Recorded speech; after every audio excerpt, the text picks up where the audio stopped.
10월 마지막 주일인 오늘은 대부분의 개신교에서는 오늘을 종교개혁주일로 지키고 있습니다. 마틴 루터의 종교개혁 504주년을 기념하는 날입니다. 1517년 10월 31일 마틴 루터는 비텐버르크 교회 문에 그 당시 모든 교권과 파워를 가지고 있던 교황을 향해서 면죄부 비판 95개 조항을 걸고 그리고 종교개혁을 시작을 했습니다.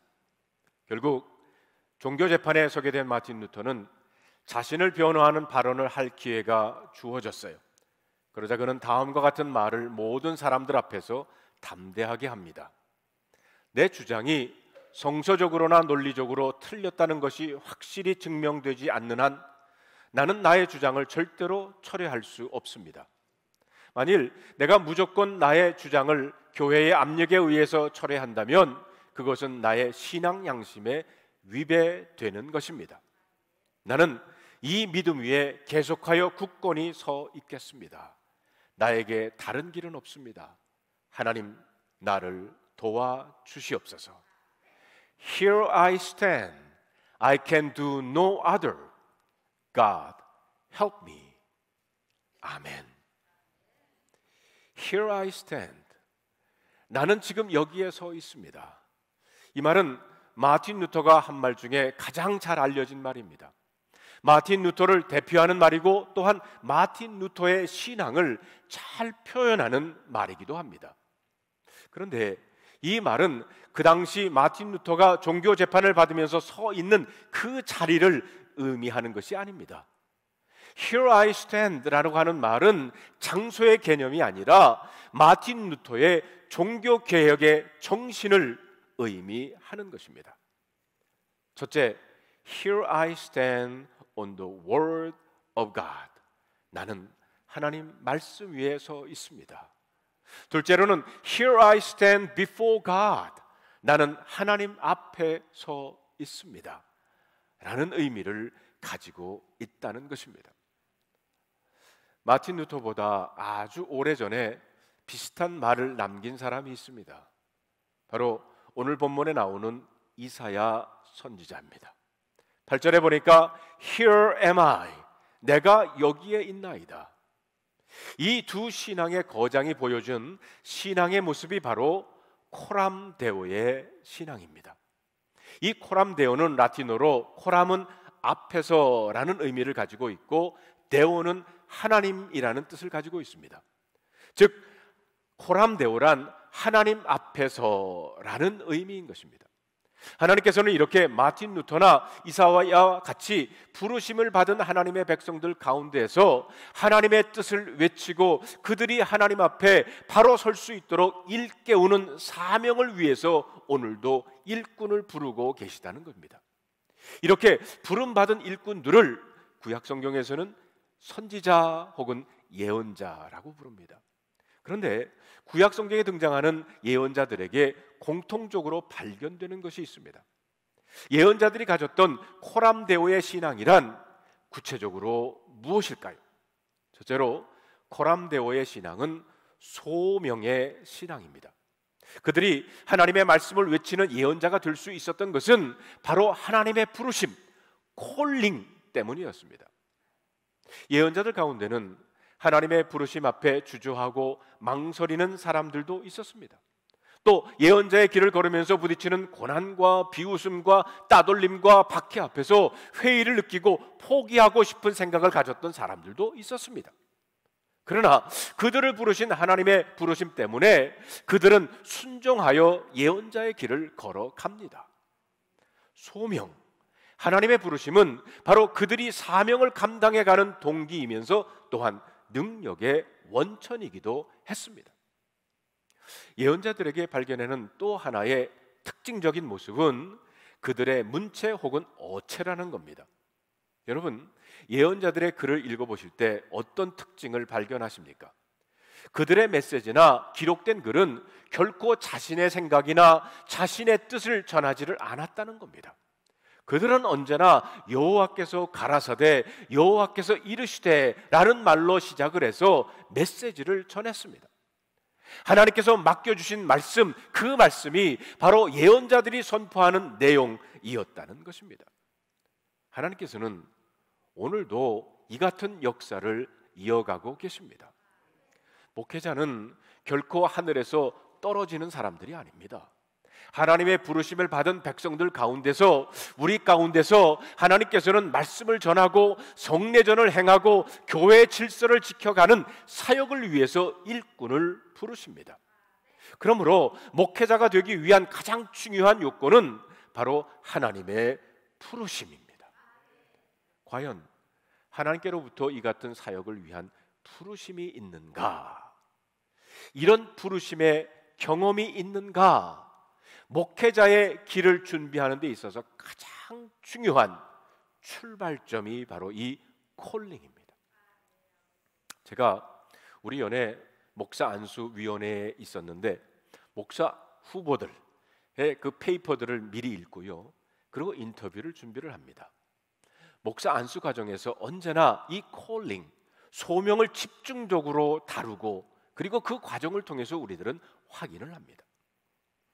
오늘 봉독해 드린 이사야서 6장의 말씀은 예언자들의 소명을 말해주는 가장 대표적인 말씀 가운데 하나입니다.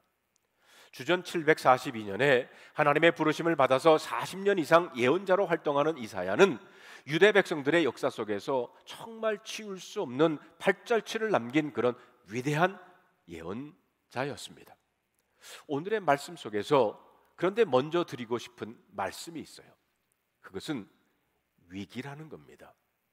이 위기라는 것은 바로 하나님의 임재와 부르심을 느끼는 기회라고 하는 사실입니다. 오늘 성경 본문 1절에 보면 우시야 왕의 죽던 해에 이렇게 시작을 합니다. 우시야 왕은 남왕국 역사에서 주전 783년부터 742년까지 40년 이상을 통치한 왕이었습니다. 그가 왕으로 있는 동안에 하나님을 향한 올바른 신앙을 지켜왔던, 그런 종교 개혁을 이루었던 그런 왕이었어요.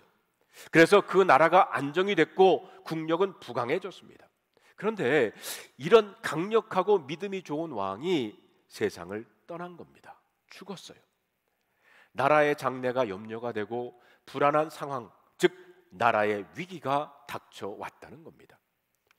이 위기, 이 어려움의 때에 하나님께서는 이사야를 부르십니다. 여러분, 위기의 때는 바로 하나님께서 일하시는 찬스, 기회라고 하는 것을 잊지 마시기를 바랍니다. 성도 여러분, 오늘 여러분들이 위기 가운데 계십니까? 앞길이 불확실한 불안과 초조의 날들을 여러분들은 살아가고 계십니까? 이때는 하나님께서 임재하시는 때임을 잊지 마시기를 바랍니다. 그 어느 때보다도 하나님께서 가까이 계신 때라는 겁니다. 여러분, 그 위기를 표현하는 한자가 참 의미가 있죠. 위라고 하는 자는 dangerous, 위험스럽다라는 뜻을 가지고 있고요, 이 기자라고 하는 자는 opportunity, 기회라는 뜻을 가지고 있습니다. 그러므로 위기란 위험스럽지만 기회라는 의미로 이해할 수 있다는 거예요. 다시 말해서 위기는 하나님을 만날 수 있는 기회라는 겁니다. 하나님의 부르심과 역사를 체험할 수 있는 찬스라고 하는 겁니다. 유대 백성들이 위기 속에 부딪혔던 그때 하나님께서는 성전에 임재하셨습니다. 이사야를 만나 주셨어요. 그리고 그를 부르시고 그를 세워 주셨습니다. 하나님의 영광 앞에 직면한 이사야가 하나님께 드리는 고백이 있습니다. 여러분, 5절의 말씀을 우리 다 같이 한번 읽어볼까요? 화로다 나여 망하게 되었도다. 나는 입술이 부정한 사람이요 입술이 부정한 백성 중에 거주하면서 만군의 여호와이신 왕을 배웠음이로다. 여러분, 둘째로 코람데오의 신앙은 이처럼 고백의 신앙입니다. 하나님과의 만남은 우리의 참 모습을 보게 한다는 거예요. 하나님 앞에서 부족하고 모자란 모습, 죄악된 나의 실상을 보게 되는 겁니다. 여러분이나 저나 그냥 보기에는, 겉으로 보기에는 괜찮은 것 같습니다. 이만하면 부족한 점이 없다고, 부끄러운 것이 없다고 생각할지 모릅니다. 여러분, 저도 겉으로 보면 이만하면 괜찮게 생기지 않았습니까? 왜 웃으세요? 그러나 하나님 앞에 서면 different story, 다른 이야기입니다. 한없이 부족합니다. 한없이 부족한 인생임을 깨닫게 됩니다. 하나님의 사랑, 그분의 용서하시는 은혜가 없이는 하루도 살 수 없는 인생임을 발견하게 됩니다. 이렇게 하나님께서는 우리를 찾아오셔서 참모습을 보게 하세요. 지금 내 모습이 어떠한지를 보게 하십니다. 그러나 주님께서는 우리를 죄책과 부끄러움 속에 몰아넣으시는 것만은 아니에요. 우리를 고쳐주시고 우리를 회복시켜 주시는 줄로 믿습니다. 여러분 6절과 7절에 보면 그때에 그 스랍 중 하나가 부젓가락으로 제단에서 잡은 바 핀 숯을 손에 가지고 내게로 날라와서 그것을 내 입술에 대며 이르되 보라 이것이 내 입에 닿았으니 내 죄악이 제하여졌고 내 죄가 사하여졌느니라. 여러분 여기서 이사야가 자신의 죄인됨을 고백했을 때 스랍 중 하나가, 다시 말하면 천사 중에 하나가 부젓가락으로 단에 있는 빈 숯을 가져다가 이사야 입에 대었다는 겁니다. 그리고는 내 죄악이 제해졌고 내 죄가 사함을 받았다라고 선언을 합니다. 성도 여러분, 하나님께서는 고쳐서 쓰시는데 명수라는 것을 잊지 마시기를 바랍니다. 하나님께서 쓰실 만큼 온전한 인생은 아무도 없어요. 하나님께서는 부족하지만 모자라지만 죄인이지만 부르셔서 고치시고 다듬으셔서 우리를 쓰시는 줄로 믿습니다. 우리를 부르시고 만나 주실 뿐만이 아니라 우리를 고치셔서 주님의 도구로 쓰신다는 겁니다. 여기에 하나님의 무한한 사랑이 있고요, 끊임없는 하나님의 자비의 은혜가 있습니다. 이렇게 고침받은 이사야를 새로운 사명애로 부르십니다. 우리 8절을 다 같이 한번 다시 읽어볼까요? 내가 또 주의 음성을 들으니 주께서 이르시되 내가 누구를 보내며 누가 우리를 위하여 갈꼬 하시니 그때에 내가 이르되 내가 여기 있나이다 나를 보내소서 하였더니. 셋째로 여러분, 코람데오의 신앙은 사명의 신앙입니다. 고침받은 이사야가 주님의 음성을 듣습니다. 내가 누구를 보내며 누가 우리를 위해서 갈꼬. 그때 이사야가 이렇게 대답을 합니다. 내가 여기 있나이다 나를 보내소서. Here am I, send me. 하나님께서는 이사야에게 사명을 맡겨주십니다. 듣지 않는 백성들이지만 나가서 외치고 깨우치라고 말씀을 하세요. 이 말씀은 물론 목회자를 부르시고 사명을 맡겨주시는 것으로 이해할 수 있습니다. 그러나 좀 더 넓은 의미로 이해할 수도 있어요. 모든 그리스도인들을 이 시대에 부르시고 사명을 주시는 것으로 이해할 수 있다는 것입니다. 우리 교회를 이 시대의 파수꾼, 복음의 증인으로 부르시고 사명을 맡겨주시는 것으로 받아들일 수 있다는 것입니다. 어쨌든 목사이든 평신도이든 우리는 부르심을 받은 하나님의 백성입니다. 다시 말하면 우리 모두는 사명의 사람이라는 것입니다. 목사와 평신도는 단지 사역의 차이가 있을 뿐입니다. 이 세상을 향하여 보낼 일꾼을 찾으시는 하나님의 부르심에 응답하는 사람들이라는 것입니다. 유명한 구약 성서학자는요, 오늘 이 본문의 말씀을 해석하면서 4C로 요약을 했습니다. 첫 번째 C는 crisis, 위기라는 것이고요. 두 번째는 confrontation, 만남이라는 것이고요. 세 번째 C는 confession, 고백이라는 것이고요. 네 번째 C는 commission, 파송이라는 것입니다. 하나님께서는 오늘도 이 역사를 이루어 가고 계세요. 오늘도 주님의 백성들을 crisis, 위기 속에서 부르시고요, confrontation, 만나주시고요, confession, 자신의 모습을 보게 하시고 고쳐주시고요, 그리고 commission, 사명을 맡겨주십니다. 어제 새벽 기도회 시간에 요한복음 21장을 우리들은 묵상을 했어요. 부활하신 예수님께서 제자들을 갈릴리 호수에서 다시 만나 주십니다. 여기서도 우리들은 4C를 발견할 수가 있어요. 특히 베드로는 예수님의 수제자였지만 예수님을 모른다고 3번이나 부인을 하지 않았습니까? 크라이시스, 영적인 위기가 왔어요. 그래서 모든 것을 포기하고 갈릴리로 옛 직업인 어부로 돌아갑니다. 그런데 그 베드로를 예수님께서 그곳에서 컨프런테이션 만나 주셨어요. 그리고 베드로에게 네가 나를 사랑하느냐 이렇게 3번 물으십니다. 이 질문을 통해서 베드로는 자신의 모습을 보게 되고요, 컨페션, 고백하게 됩니다. 그러자 예수님은 사랑하느냐는 질문을 내 양을 먹이라, 내 양을 치라 라고 하는 사명으로 연결시켜 주십니다. 베드로에게 사명, 커미셔닝을 하신 거예요. 지난 목요일에는 저희들이 선교사와의 만남을 목요일 밤마다 갖고 있는데, 지난 목요일에는 스리랑카의 최선봉, 김효영 선교사님 부부를 저희들이 만났습니다. 최 선교사님은 대도로 불교를 믿는 집안에서 태어났어요. 미션 고등학교를 다녔지만, 그리고 모태신앙인 아내와 결혼을 했지만 여전히 교회와는 거리가 먼 삶을 살았습니다. 인생의 삶의 목적이 오로지 돈 많이 버는 것이었다고 했어요. 그런데 둘째 딸이 5시간이 넘는 큰 수술을 받게 되면서 돈이면 다 되는 줄 알았는데 라고 하는 인생의 가치관이 흔들리기를 시작했어요. 돈으로 안 되는 것이 있음을 깨닫게 되었다는 겁니다. 둘째 딸 아이가 수술을 마치고 중환자실로 옮겨졌을 때 최 선교사는 그곳에서 드디어 예수님을 만나게 됐습니다. 최 선교사는 위기, 크라이시스를 통해서 주님을 만나게 된 것입니다.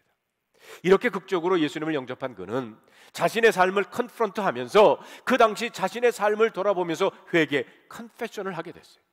그리고 그렇게 좋아하던 술, 담배, 친구들도 다 끊고 예배를 통하여 하나님의 말씀을 듣는 것과 새벽기도 시간에 하나님과 대화하는 것이 세상에서 가장 큰 기쁨으로 여길 정도로 완전히 달라진 새로운 삶을 살게 되었다는 겁니다. 2005년 캄보디아로 단기 선교를 가면서 빈민촌의 고아들을 만나면서 주님의 마음을 알게 됐답니다.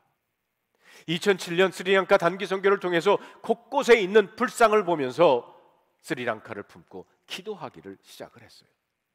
그리고는 2010년 침례교 파송으로 스리랑카에서 선교사로 지금까지 사역을 하고 계십니다. 최선봉, 김효영 선교사 부부는 이렇게 주님으로부터 커미셔닝, 사역, 사명을 받고 선교사로 파송되게 된 겁니다. 사랑하는 성도 여러분, 사랑하는 성도 여러분, 여러분 혹시 위기, 크라이시스 가운데 있습니까? 코로나 팬데믹으로 인해서 위기를 경험하고 계십니까? 오늘도 하나님께서는 주님의 백성들을 크라이시스, 위기 속에서 부르시고 컨프런테이션 만나주시고 컨페션, 자신의 모습을 보게 하시고 고쳐주시며 커미션, 사명을 맡겨주시는 줄로 믿습니다. 자, 그러면 하나님의 부르심을 받은 백성으로 우리들의 목적은 무엇입니까? 우리 그리스도인들은 하나님의 살아계심과 우리 모두가 하나님의 피조물, 지음받은 존재임을 믿습니다. 그러하기에 우리 인생의 목적은 우리를 이 땅에 존재케 하신 그 하나님 뜻 안에서 찾아야 될 줄로 믿습니다. 하나님의 뜻은 오늘 21세기에도 여전히 믿을 만한 하나님의 말씀, 성경 속에서 찾을 수 있다는 겁니다. 그렇다면 성경이 가르쳐주는 우리 인생의 목적은 무엇입니까? 우리 인생의 목적은 하나님께 영광을 돌리는 것입니다. 하나님의 기쁨이 되는 것입니다. 하나님을 기쁘게 하시는 것은 바로 영혼 구원에 있습니다. 영혼 구원이 우리 인생이 추구할 수 있는 최고의 목적입니다. 그리고 이를 통해서 하나님께 영광을 돌리게 되는 것입니다. 우리는 사도 바울의 깨달음처럼 먹든지 마시든지 무엇을 하든지 하나님의 영광을 위해서 살아가도록 부름을 받은 줄로 믿습니다. 하나님의 영광을 위해서 살아갈 때 우리의 인생은 가장 아름다웠고 가장 행복한 줄로 믿습니다. 안도현 씨의 연탄 한 장이라고 하는 시가 있어요. 여러분, 한국에 계실 때 특별히 추운 겨울날 연탄을 떼던, 요즘 젊은 사람들은 잘 모르겠지만 아마 대부분의 여러분들은 그것을 기억할 겁니다. 그것을 한번 여러분 마음속에 상상해 보시면서 이 시를 들어보시기를 바랍니다. 또 다른 말도 많고 많지만 삶이란 나 아닌 그 누구에게 기꺼이 연탄 한 장 되는 것.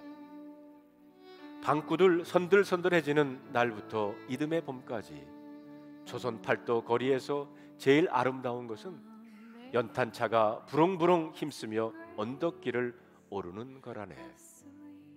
해야 할 일이 무엇인가를 알고 있다는 뜻이, 연탄은 일단 제 몸에 불이 옮겨져 붙었다 하면 하염없이 뜨거워지는 것. 매일 따스한 밥과 국물 퍼 먹으면서도 몰랐네.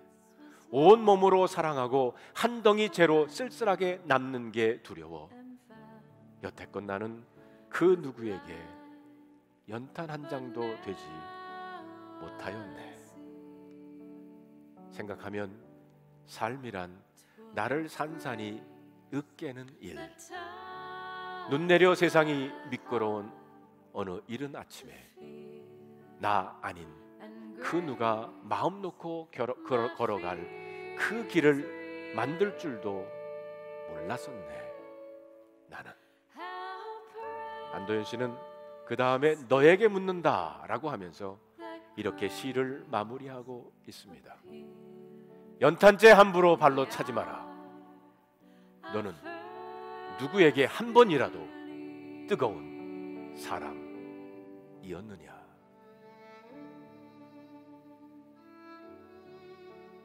성도 여러분, 하나님께서는 우리들로 하여금 교회 안에서 서로 뜨거운 사람이 되기를 원하십니다.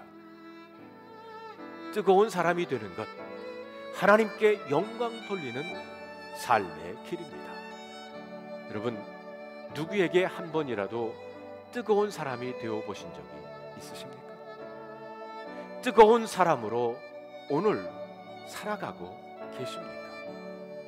하나님을 위해 주님이 세우신 몸된 교회를 위해 한 장의 연탄이 되기를 원하시는 분들, 연탄재가 되기를 원하시는 분들, 이제 2달밖에 남지 않은 2021년을 잘 마무리하고 2022년 새해를 준비하면서 우리 교회의 사역에 함께 동참해 주시기를 바랍니다.